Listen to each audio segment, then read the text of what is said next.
Being as today is Chol Hamoed, we are going to begin with the kavura itself. If there's anybody who wishes to participate, please make sure you wear gloves and just be cautious around the open grave.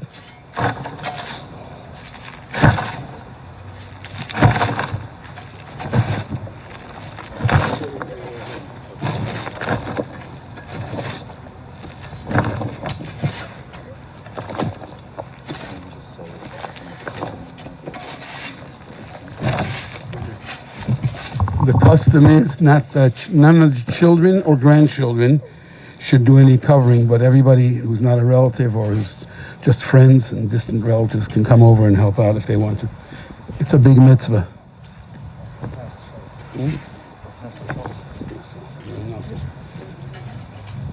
When you finish putting in some dirt, you do not pass the shovel to someone else's hand. You just put it down on the pile and leave it there for the other person to take it.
Let's wait till you'll say the particular meditation out loud.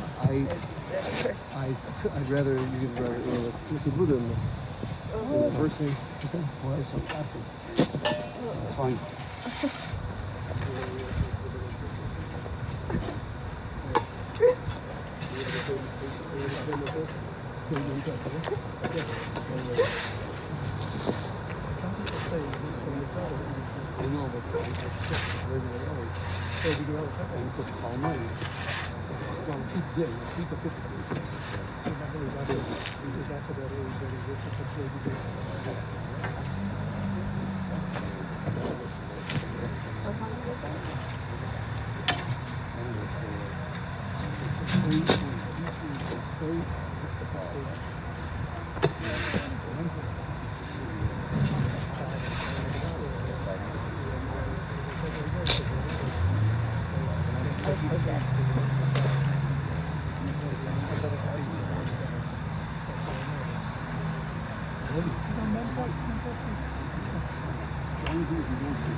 Uh-uh.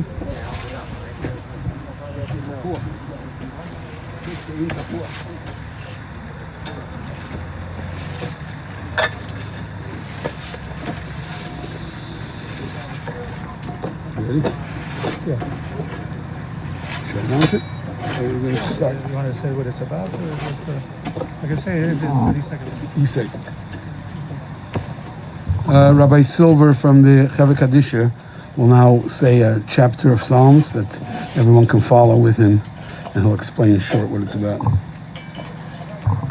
This is chapter 49 of Tehillim, to strengthen our faith in God, and we should always look to spirituality over what is material.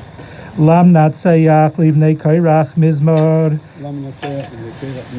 Shimu zois kol ha'amim hazinu kol yoshvei choled. Gam b'nei odom, gam b'nei ish, yachad osher v'evyoin. Pi yedaber chochmois, v'hogos libi sevunois. Atel moshel ozni, eftach bechinor chidosi. Lomo ira bimeido, avoin akeva yisubeni. Haboitchim al chelam uveroiv oshram yishalolu.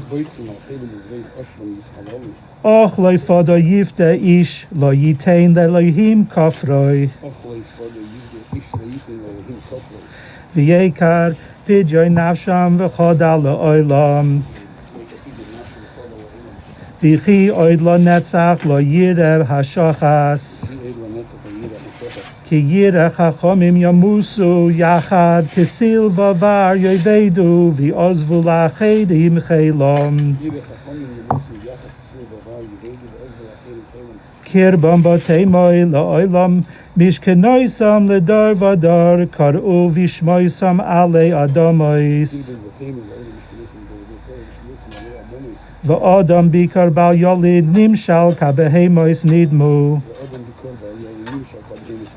Zed darkom kesel omoy v'achareihem b'fihem yirtzu selo. Ketzoin lishol shatu moves yirem v'yirduvam yesharim laboiker v'tzuram levaloy she'ol mizvuloi. Ach Elohim yifte nafshi miyad she'ol ki yikacheni selo.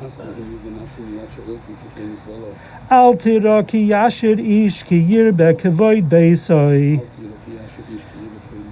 Ki loy v'moiso yikach hakol lo yeded acharov kevoidoi.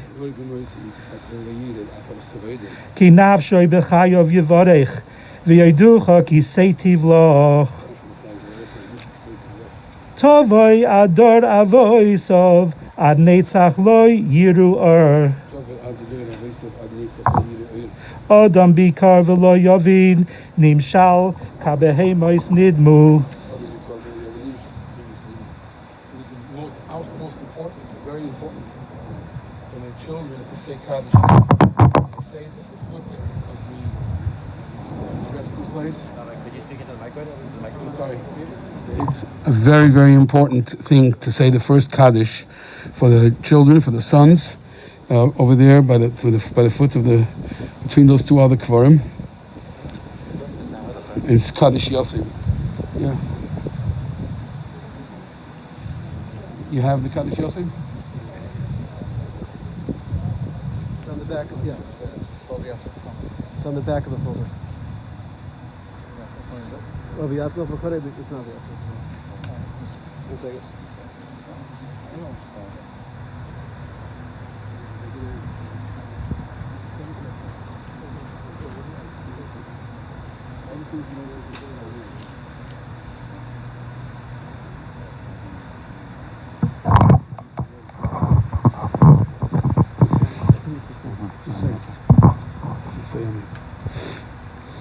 Yiskadal, Yiskada Shmei Rabba.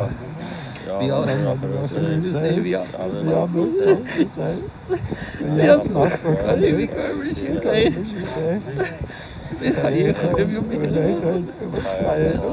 ישראל. כל הזמן קריב ויבריאו, אמן.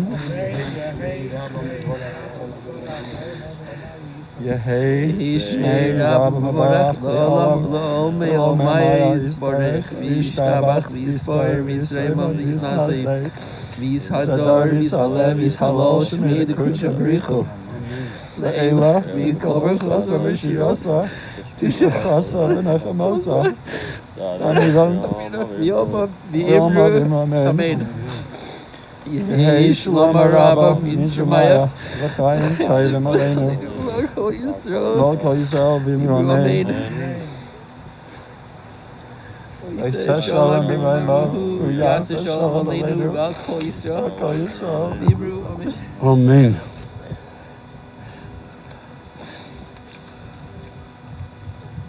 Sure enough.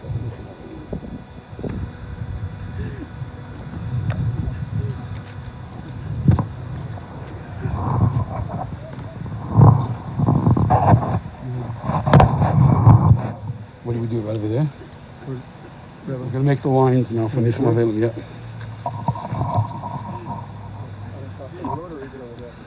Anyway, you have to make only the men line up on both sides. At least 5 on each side.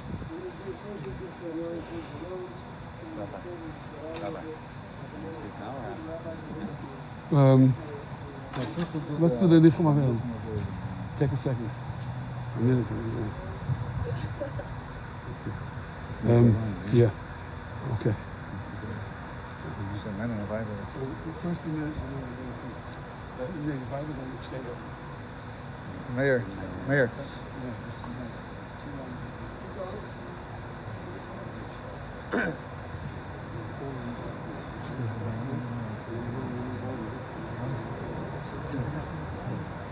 Okay, so basically we need 5 men on each side, the men only.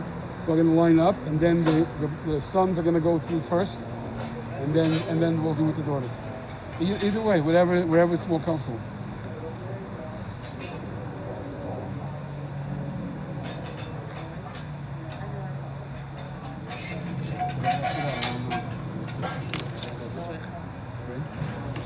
Doesn't matter.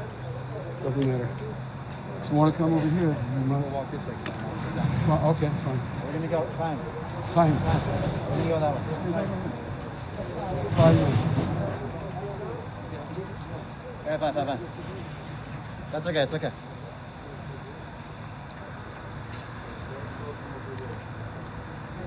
Say anything or?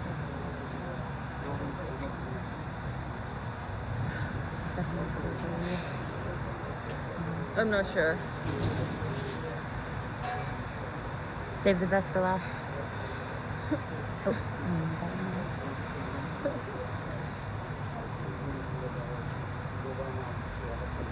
That's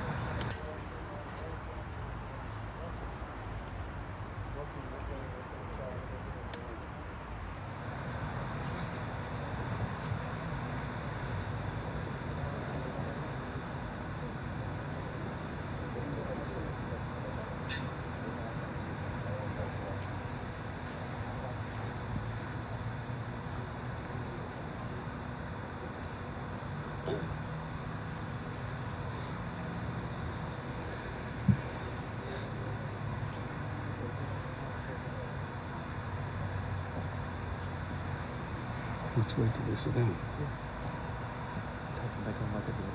It's hard for me to come out. Now it's Chalamoyed. I want you to know Chalamoyed. You can go back into the Yom Tov clothes. Go through it if you want. Sunday, Simchas Torah. You know about that? Your first day of Shiva. Yeah, even though you're not allowed to do I'm it. not gonna remember anything. We'll call it. Okay, yeah, no problem. Okay, so not gonna today, remember. okay, so today we just don't shave your shoes, nothing. You don't have to change them. You know, leather shoes and anything. Only thing is when we go out, okay, so we're having 2 weeks, we'll try to go a different way.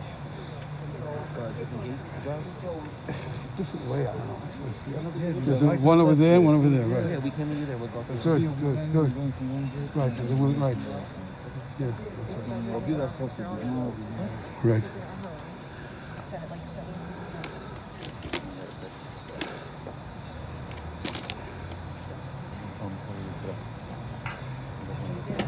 We'll ask Rabbi Shmulik, Rabbi Shmulik, to say a few words. I'm going to back this up a little bit because I'm going to take my mask off. I'm going to back this up just a tiny bit so I can take my mask off to speak, so we're more than 6 feet away. Come on. Go.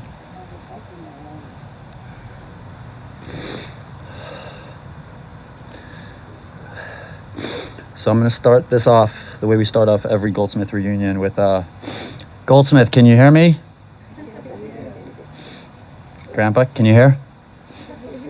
All right. So I want to tell you a story that happened about 1,500 years ago, right around the time of, right before Purim happened in our calendar. And I'm sorry, I don't know the Hebrew date, but that's the rough era. King Antiochus, or as he's known in Greek history as Xerxes, was on a rampage, taking over the whole world and conquering lands everywhere he went, accompanied by an army of about 300,000 people.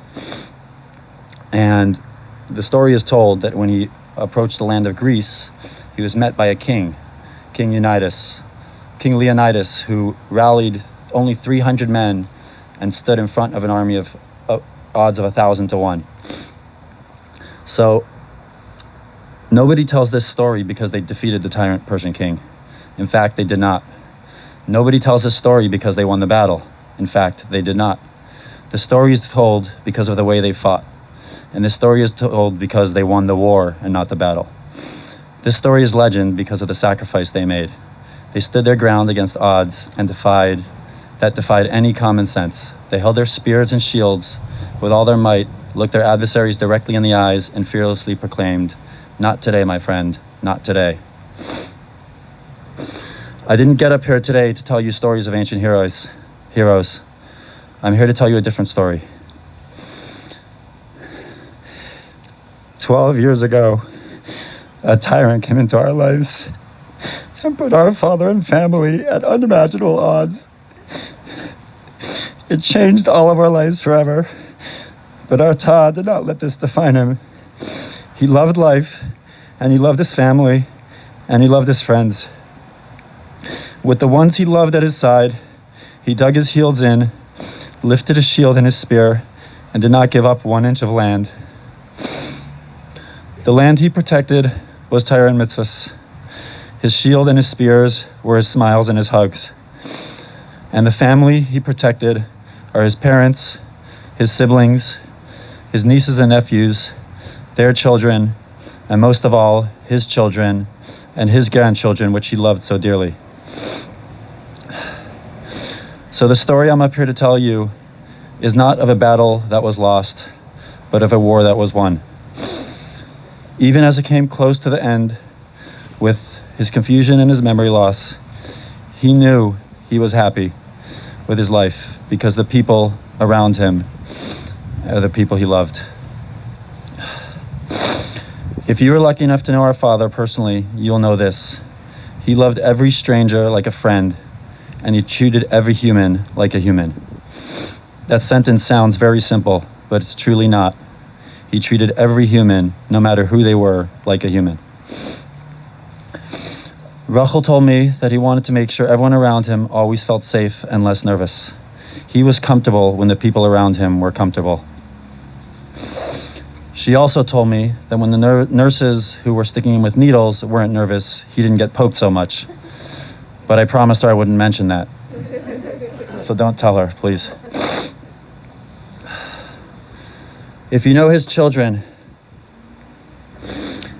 and his grandchildren, these are all people that he was extremely proud of and loved so much. We all shared his humor, and I think if I stood up here without telling one of his classic jokes, he would have been very mad at me. So the story that my father told many, many, many, many, many, many times was there was a very rich man who had a daughter that he was trying to marry off. And he invited all the land and all the eligible people in the land to compete for his daughter. And he filled up in his estate, he filled up his pool with alligators and sharks and all dangerous animals. And on one side he lined up all of the eligible bachelors. And he said, whoever makes it across this pool safely will get to choose between two items. They'll either get half of my fortune or they'll have my daughter's hand in marriage. And he said, off with it, and a bunch of people jumped into the water. People were, completely torn apart. And after a few minutes, almost no one remained. And finally, one elderly man climbed out on the other side, torn, his clothes torn, he was bleeding. And the father ran over to him and said, this is unbelievable. We weren't expecting anyone to make this. So what's your choice? He said, you probably want, half of my money. And the man said, no, not at all. And he said, well then, you're really smart because you're going to have my daughter in marriage and you'll eventually have my entire fortune. And the man looked at him and said, nope, don't want that either. So he looked at the man in the eye and said, so what do you want? And he said, I just want to know the name of the man that pushed me in. And I think that embodies kind of what my father lived his life, especially the last 12 years, which he, over the conversations the past few months, he mentioned that his life, the way he lived his life changed significantly. But sometimes you're pushed into a situation and you don't have a choice but to fight the situation that you're in. And you can either fight it or you can live it and enjoy it. And I think, my father clearly chose the latter. A lot of people finding out now for the first time that he even had any type of disease. I think it's a lesson that we can all, we can all take with us. Going back to the fact that he truly made connections with every single person he met. When nurses were meeting him for the first time, and my dad unfortunately met a lot of nurses over the years, he always, the first thing before anything started, he asked them what their name was, where they came from, where they grew up, where they went to school. And they were just blown away because they could have literally just been dropping something off in the room, but my dad wouldn't let them leave the room, without knowing something about them and making them feel significant. And I think if all of us took a little bit of that into our lives to, smile at a stranger once in a while and ask them how their day is, I think that carries my father's legacy on. One little line that, Phil and Heather showed me with this morning, Phil said, he was a good man, and that was he was one of a kind, incredible intellectual conversations over unique crafted beer.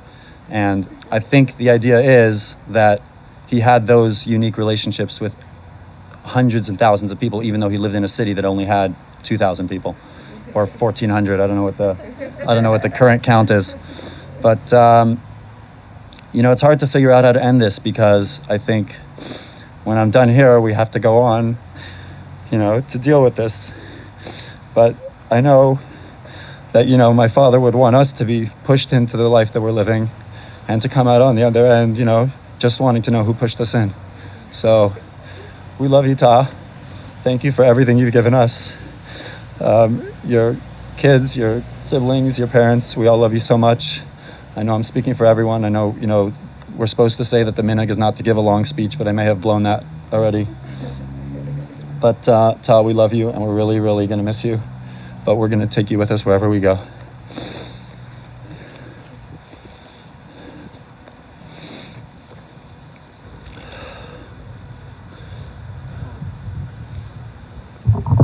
May Hashem help that from now on the family should know only of good news and happy news.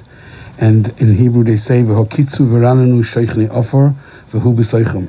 When Mashiach will come and the Yidden will come back alive, the resurrection, we will meet Reb Aaron Benzion, Halevi, Ben Yibodel L'chaim Tovim, Reb Eliezer Halevi Sheyichya. We will meet him and party once again. The women now and the men should go out to two different entrances. That's the Tzavos of Yehuda Chosid. So the men will go out on that side, from that gate, and the women will go out from that gate. There's water there? Okay. Before we enter the house or in this place, you have to wash Nevelasa. What is it? The kids go first or what?